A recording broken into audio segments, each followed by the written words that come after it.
प्रेक्षकांनो, ठरलं तर मग या मालिकेचा आजचा म्हणजेच 5 डिसेंबरच्या महाथराराचा तुम्ही दुसरा भाग बघत आहात. सुरुवातीला त्यांनी दाखवलंय की प्रतिमा त्या हातामध्ये ते जळतं लाकूड घेऊन अशा उभ्या आहेत बरं का, मैपतच्या समोर. आणि हा थरार त्यांनी खूप रंगवलाय. आता तिथे कॅमेरा चालू आहे, जिथे प्रतिमात्या उभ्या आहेत ना तिथे वर प्रतिमात्या आता ते जळतं लाकूड घेतात आणि आता मैपतच्या समोर अशा येतात आणि मैपत त्यांच्या समोर.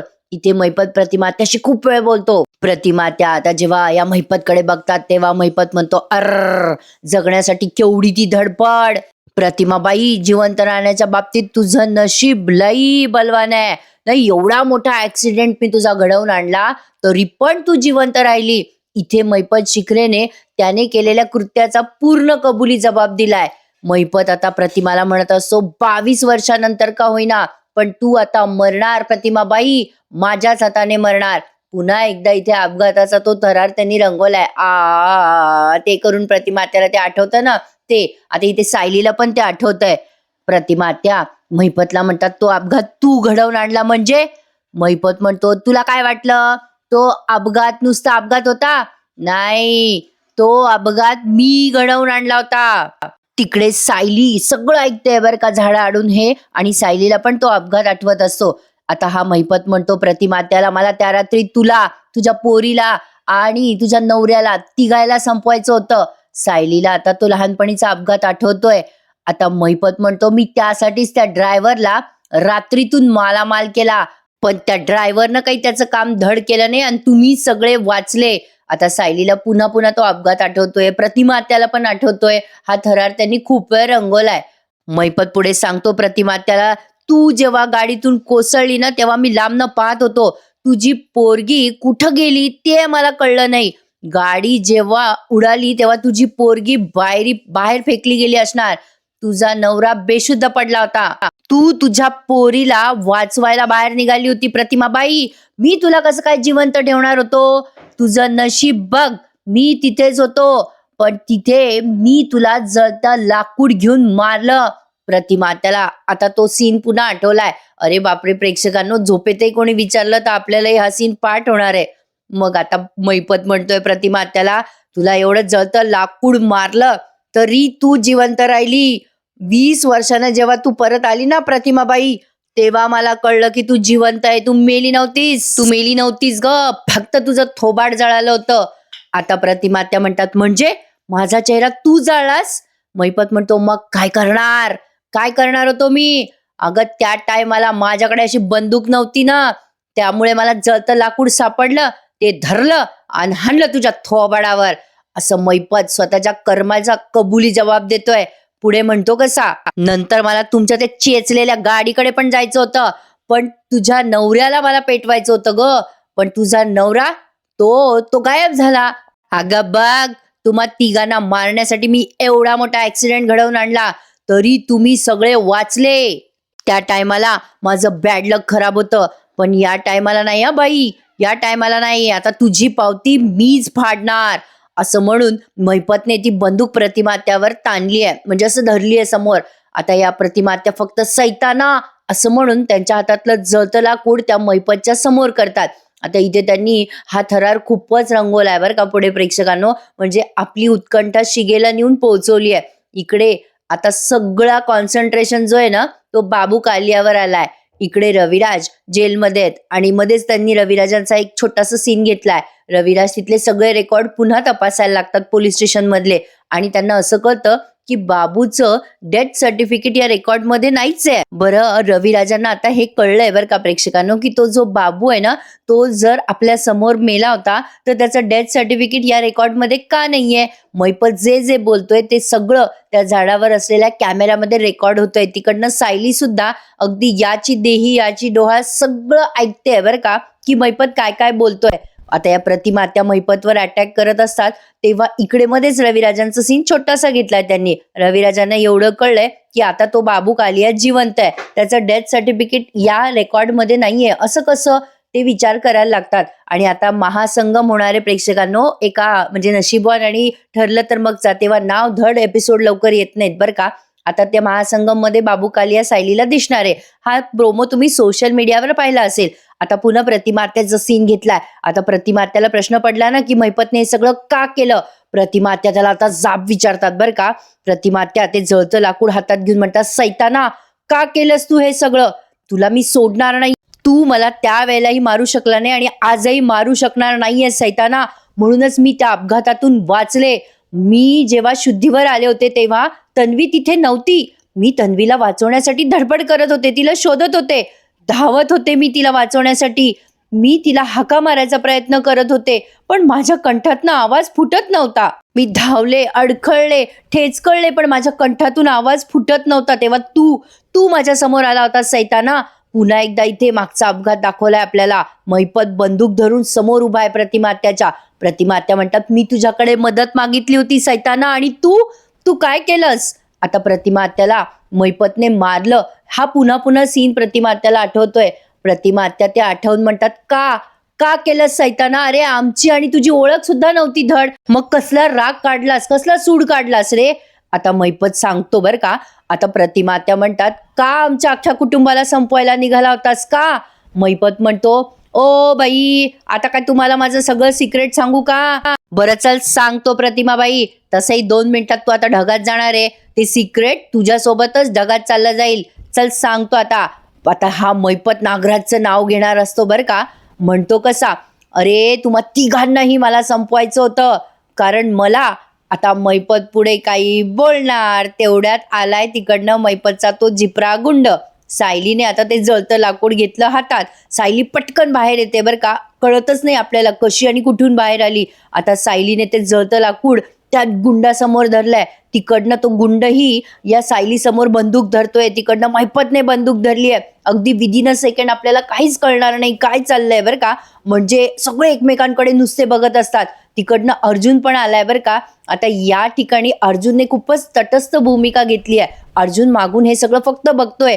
कदाचित काहीतरी मोमेंट होईल याची तो वाट बघत असावा. आणि हा जो सीन आहे ना प्रेक्षकांनो, खूप वेळ त्यांनी म्हणजे जवळजवळ 10-11 सेकंड त्यांनी असं कॉन्स्टंट दाखवलंय. महिपत बंदूक धरून उभा आहे प्रतिमात्या समोर. इकडे सायली समोर महिपतचा गुंड उभा आहे बंदूक धरून. आणि सायलीच्या हातात जळतं लाकूड, प्रतिमात्याच्या हातात जळतं लाकूड. इकडे एका दुसऱ्याच गुंडाने या चैतन्याच्या डोक्यात सनकन हाणलेली आहे काडी. त्यामुळे चैतन्य बापरे करून खाली पडलाय आणि बेशुद्ध झालाय. अर्जुन आता बघतोय काही होणार तर नाही ना, महिपत बंदूक चालवणार तर नाही ना. प्रतिमात्या राग न घाबरता महिपतच्या डोळ्यात डोळे घालून बघतायत.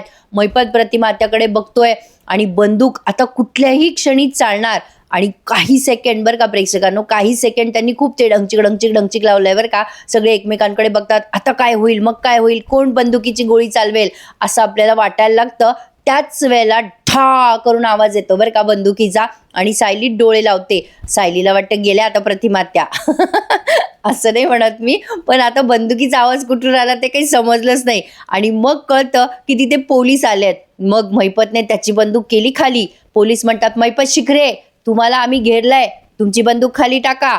पण आता तेवढ्यात अर्जुनही बाहेर येतो पटकन झाडाच्या आणि सायलीला आणि प्रतिमात्याला बाजूला सरकवतो. चल आत्या इथून चल. आणि तिथे थोड्या वेळ खूप गोळीबार झाला असं त्यांनी दाखवलंय.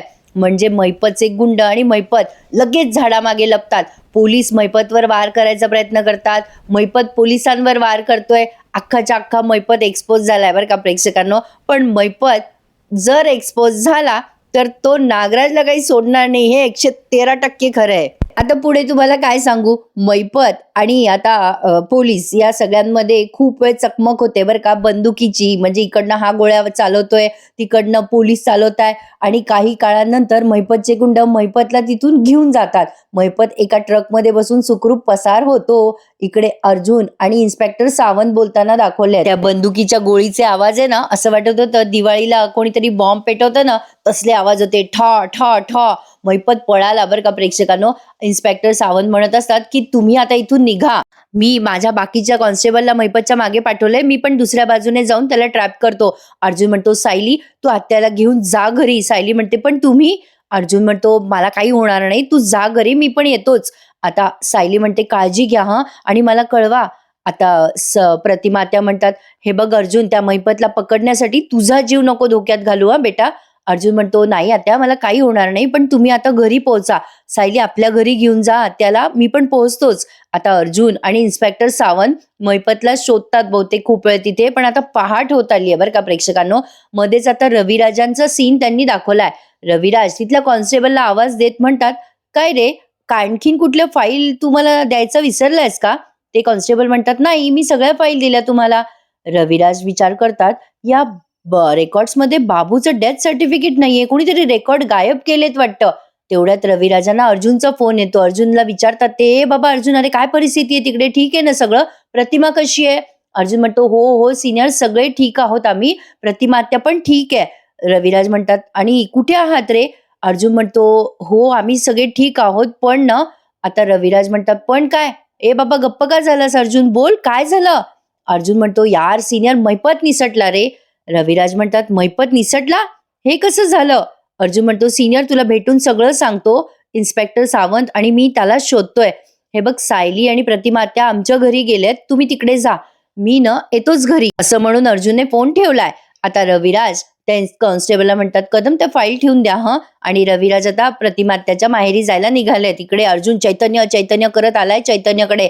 चैतन्य आता उठून उभा राहतो बरं का, म्हणजे तो त्याला आधी शुद्धीवर आणण्याचा प्रयत्न करतो. अर्जुन चैतन्याला, त्याला जबरदस्त मार लागलाय ना, तो त्याला उठवत असतो. "अरे यार चैतन्य, काय झालं तुला?" अर्जुन आधी एका क्षणाला घाबरतो बरं का, त्याला असं वाटतं बापरे, चैतन्याला काही झालं तर नसेल ना. पण शुद्धीवर चैतन्य जेव्हा येतो तेव्हा अर्जुन सुटकेचा निश्वास असा सोडतो. थँक गॉड काही झालं नाही चैतन्याला. आता चैतन्य एकदम उठतो हळूच आणि म्हणतो, "अरे अर्जुन." आता ते गुंड आपोआप त्यांचे त्यांचे उठलेत आणि निघून गेलेत बरं का प्रेक्षकांनो. बाजूला गुंड नाही आहेत का मैपतचे, ते तर चुपचाप उठले बिचारे, त्यांचे त्यांचे चालले गेले उठून. चैतन्य म्हणत असतो, "ठीक आहे रे, मी फार काही नाही लागलंय." आता अर्जुन त्याला पाणी वगैरे देतो आणि विचारतो, "बरं वाटतंय ना तुला?" आता ते गुंड बिचारे उठले आणि पोलिसांनी त्यांना अटक केली आहे. आता ते इन्स्पेक्टर सावंत म्हणतात, "चैतन्य सर, तुम्ही सगळे कॅमेरे याच भागात लपवले होते ना?" अर्जुन म्हणतो, "हो, आम्ही इथेच लपवले होते सगळे कॅमेरे, प्रत्येक झाडाला क्रॉस केलंय बघा. इथे आहे आणि बाकीचे 4 पलीकडे आहेत." इन्स्पेक्टर आता त्या कॉन्स्टेबलला सांगतात, की "जा आणि ते सगळे कॅमेरे काढून आणा." आता ते झाडावर चढतात कॉन्स्टेबल आणि जिथे जिथे कॅमेरे आहेत ना, ते सगळे कॅमेरे खाली काढतात बरं का प्रेक्षकांनो, हे दाखवलंय त्यांनी. आता इन्स्पेक्टर सावंत म्हणतात, "अर्जुन सर, कॅमेरे आपल्याला आता सापडलेत." आता त्यांनी जवळ सगळे कॅमेरे उतरवून आणलेत बरं का. आणि आता ते सावंत चेक करतात ते कॅमेरे चालू आहे की नाही. आता त्यात त्यांना असं आढळतं, की म्हणजे 5 कॅमेऱ्यापैकी 3 कॅमेरे मैपत शिकरेच्या माणसांनी तोडलेत, पण 2 कॅमेरे मात्र चालू आहेत. अर्जुन म्हणतो, "काय झालं इन्स्पेक्टर सावंत?" मग ते सांगतात, की "सर, हे जे आहेत ना, हे 3 कॅमेरे गुंडांनी डॅमेज केलेत, पण हे 2 कॅमेरे अजून चालू आहेत. सो डोंट वरी, आपल्याला बरंच काही कळेल यातनं. पण मैपत शिखरे काही इथे सापडत नाही आपल्याला, तो पसार झालेला दिसतोय. अर्जुन सर, आम्ही त्याचा शोध घेतो, तुम्ही आता जा." आता अर्जुन म्हणतो, "ठीक आहे इन्स्पेक्टर." असं म्हणून आता अर्जुन आता घरी जायला निघालाय. इकडे मैपत आता नागराजला शोधतोय बरं का. मैपत त्याच्या गुंडांना म्हणतो, "ऐ, ते नागराज शेठ इथेच लपलेले होते, कुठे दिसताय का ते?"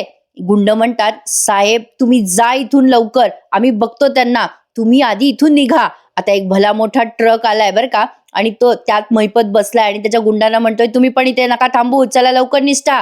आणि आता ते गुंड पण तिथून निघून जातात आणि पहाट झालेली आहे हा सगळा थरार होत असताना. आता इकडे कल्पनाताई अजून एक टेन्शन मध्ये आहेत. त्या देवाजवळ प्रार्थना करताना आपल्याला दिसतात, की देवी आई, अर्जुन सायलीला सुखरूप घरी घेऊन ये ग बाई. तेवढ्यात अस्मिता मागून ओरडते, "अगं मम्मा, अर्जुन सायली आले." आता इथून पुढे काय होतं ते बघा प्रेक्षकांनो. आता कल्पनाताई देवी आईला नमस्कार करतात, "बाई देवी आई पावलीच ग."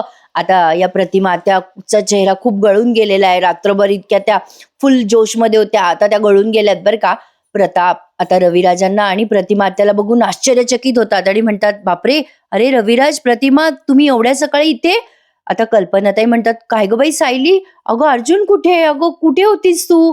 अस्मिता म्हणते, "बापरे मम्मा, काहीतरी प्रॉब्लेम झालेला दिसतोय ग." आता रविराज म्हणतात, "अहो सगळं सांगतो, आम्हाला आतमध्ये येऊ द्या." कल्पनाताई म्हणतात, "थांबा थांबा, तिथेच थांबा." सॉरी प्रेक्षकांनो, मला जरा हसू आलं कारण ते बिचारे एवढे थकलेले वगैरे, पण कल्पनाताई म्हणतात, "थांबा थांबा, तिथेच थांबा." मग अस्मिता म्हणते, "अगं मम्मा, आत येऊ दे ना त्यांना." कल्पनाताई म्हणतात, "अगं त्यांच्या चेहऱ्यावरनं स्पष्ट दिसतंय अस्मिता, ते कुठल्या तरी मोठ्या गोष्टीला तोंड देऊन आलेत. थांबा, मी तुमची दृष्ट काढते हं, त्यांची दृष्ट काढायला हवी ग अस्मिता." असं म्हणून आता दृष्ट काढायला त्या पोळीचा तुकडा काहीतरी घेऊन आल्यात. आता आल्या आल्या त्या म्हणतात, काय ग बाई सायली, अगं अर्जुन नाही दिसत आहे, अगं तो ठीक आहे ना? आता त्या भांबवल्यात बिचाऱ्या, काय झालं असेल आता, यांचे चेहरे पाहून घाबरलेत ते सगळेजण. तेवढ्यात चैतन्य आणि अर्जुन पण आलेत बरं का गेट जवळ. आणि प्रतापरावांना ते दिसतं दारातनं. प्रतापराव म्हणतात, अगं तो आला अर्जुन. चैतन्य पण आहे त्याच्यासोबत. चैतन्याची अवस्था बघून, अर्जुनची अवस्था बघून या सगळ्यांना टेन्शन आलं ना, कारण यांना काहीच माहिती नसतं काय प्रकार आहे हा सगळा. अर्जुन चैतन्याला घेऊन आलाय. चैतन्य अख्खा सुजलेला होता बरं का, म्हणजे त्याचा गालबिल लाल झालाय. असं सगळ्यांचीच हालत खराब आहे. अश्विन म्हणतो, काय रे चैतन्य, अरे तुझ्या डोक्याला काही लागलंय का? चैतन्य म्हणतो, नाही रे एवढं काही नाही. प्रतापराव म्हणतात, अरे रविराज, अरे काय रे हे सगळं, हे दिसतंय त्याहून काहीतरी गंभीर घडलंय हे नक्की. काय झालंय रविराज? काय रे, अरे प्रतिमाकडे बघ, अरे तिला बोलता पण येत नाहीये व्यवस्थित, चैतन्य घायल झालाय, काय रे, अरे काय प्रकार आहे रे हा? आता हे रविराज म्हणतात, हो झालेला प्रकार गंभीर होता खरा, पण काळजी करू नका, आता सगळं ठीक आहे. सायली म्हणते, बाबा चैतन्य भाऊजीला लागलंय हे मला पण आत्ताच कळतंय, पण नका काळजी करू, सगळे ठीक आहोत आम्ही. आता कल्पनाताई फायनली दृष्ट काढतात आणि म्हणतात, इडापिडा टळो, या घरावर कुठली संकट येऊ नये, असं त्या दृष्ट काढून म्हणतात आणि तो तुकडा बाजूला टाकतात आणि म्हणतात, चला या बरं आतमध्ये, ए प्रतिमाबाई ये आत. आता फायनली हे सगळे बसले सुखरूपपणे आतमध्ये. आता काय होतं बघा इकडे, या जंगलामध्ये नागोबाचा पाय चांगलाच मुरगळलाय. नागराज लंगडत लंगडत लंगडत रोडवर आलाय आणि आता लिफ्ट मागतोय बरं का कोणाला तरी, पण त्याला कोणी काही लिफ्ट देईना. नागराजची हालत बेकार आहे बरं का प्रेक्षकांनो. त्याच्या पायाला चांगलंच लागलंय, गुडघ्याला, आणि अवतार झालाय त्याचा पण. मातीत तो पडलेला असतो ना तिथे, बऱ्याच वेळ तो हात द्यायचा प्रयत्न करतो गाड्यांना, पण कोणीच हात देत नाही. आणि मग थोड्या वेळाने एक ब्लू कलरची कार अशी रिटर्न येते आणि मग नागराज थँक्यू थँक्यू म्हणतो. आता गाडीची काच खाली करते तर त्यात असते प्रिया, रात्रीची निघालेली, सकाळी पोहोचली बरं का ती. याचा अर्थ काय आहे की ही काही अजून फ्रेम मध्ये आलेली नाहीये, पण एक आहे जे सिक्रेट रिव्हील झालंय ना, ते तुम्हाला सांगते पुढे. मला माहितीये तुम्ही वाट बघत आहात की नेमकं काय भानगड झाली आहे. सांगते प्रेक्षकांनो, सगळं सांगते.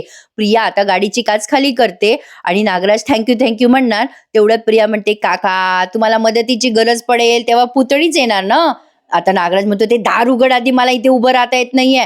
नागराज कसा बसा गाडीत बसतो लंगडत लंगडत आणि म्हणतो, ए प्रिया पाणी दे पाणी दे.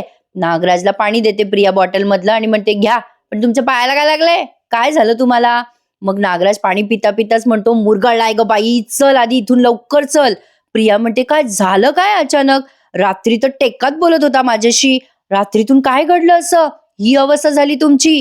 आता नागराज म्हणतो, ए बाई सगळं सांगतो तुला माझी आई, लवकर चल, आपल्याला महिपतकडे जायचंय, चल लवकर. असं म्हणून आता त्याने प्रियाला सांगितलंय की चल लवकर. आता प्रिया तिथून गाडी दाखवते. आता महिपतच्या घरी ते भेटलेले आपल्याला पुढच्या सीन मध्ये दाखवतील. इकडे आता सुभेदारांचं घर दाखवलंय आणि झालेला प्रकार सायली अर्जुन कसा सांगतात ते बघा. प्रतापराव म्हणतात, अरे चैतन्याला थोडी आरामाची गरज आहे रे, त्याला गेस्ट रूम मध्ये झोपवलंय आणि अश्विन थांबलाय त्याच्यासोबत. विमल म्हणते, चैतन्य दादाला थोड्या वेळाने नाश्ता नेऊन देते मी. अर्जुन म्हणतो, ऍक्च्युली काय झालं, चैतन्याला त्या गुंडांनी जरा जास्तीच जोरात मारलंय डोक्यात. अस्मिता म्हणते, बापरे, गुंडांनी मारलं म्हणजे नक्की काय झालंय? कल्पनाताई म्हणतात, ए बाबा अर्जुन, अरे आम्हाला अंधारात नको ठेवू, सांग तरी, अरे ही अवस्था का झाली प्रतिमाची? प्रतिमा त्या रात्रभर जागरण करून आलेल्या आहेत, त्या मैपतची तोंड देऊन आलेल्या आहेत. आता त्यांची अवस्था काय होणार बिचाऱ्यांची बघा ना. आता प्रतिमात्या म्हणतात, बाई कल्पना, मी ठीक आहे आता, तुझ्या मुलाने आणि सुनेने खूप धाडस दाखवलं बरं. सायली म्हणते, प्रतिमात्या तुम्ही काही कमी धाडस नाही दाखवलं. रविराज म्हणतात, त्या जंगलात काय झालं पोरांनो, मला नीटसं सांगाल का?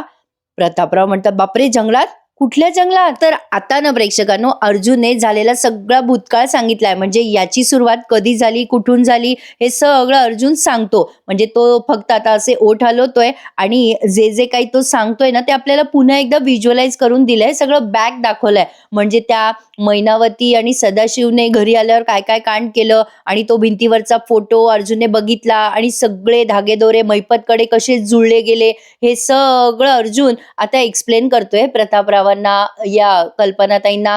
अगदी जंगलात काय झालं ते सगळं डिटेल मध्ये अर्जुनने सांगितलंय. म्हणजे तो नुसता ओठ हलवत होता, सायली पण ओठ हलवत होती आणि ते सगळे सीन आपल्याला इथे स्क्रीनवर दिसणार आहेत. की महिपतला म्हणजे या प्रतिमात्याने महिपतला पाहिलं, ओळखलं, तू तू करत होत्या त्या आणि मग महिपत शिकरेला प्लॅन करून त्यांनी जंगलात बोलवलं. ते रात्री काय काय थरार झाला.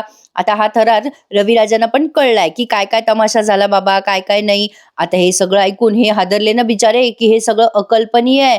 काय काय फेस केलं आपल्या पोरांनी. बाप रे बाप!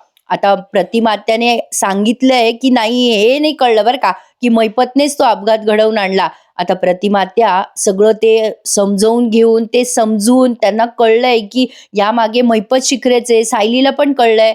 पण हे सगळं झाल्यावर आता नेमका महिपत कसा फ्रेममध्ये येणार, नागराज कसा फ्रेममध्ये येणार, ते पुढे बघणं इंटरेस्टिंग ठरणार आहे. कारण एका कॅमेऱ्यात ते सगळं रेकॉर्ड झालं. अर्जुनने आता सगळा थरार घरच्यांना सांगितला, की बाबा हे असं-असं सगळं हरिद्र घडलं. बरं आता तुम्हाला वाटेल, की या सगळ्यातनं निष्पन्न काय झालं? तर त्या महिपतने सगळा कबुली जबाब दिला. हे सत्य तर उघड झालंच आहे. पण आता खरा मुद्दा आहे, अर्जुन आता सांगतोय, की तो महिपत शिकरे या सगळ्यामध्ये निसटून गेला. पण ठीक आहे, निसटू द्या त्याला. मी त्याला शोधणारच आहे आणि त्याला पकडणारच आहे. गप्प बसणार नाहीये मी.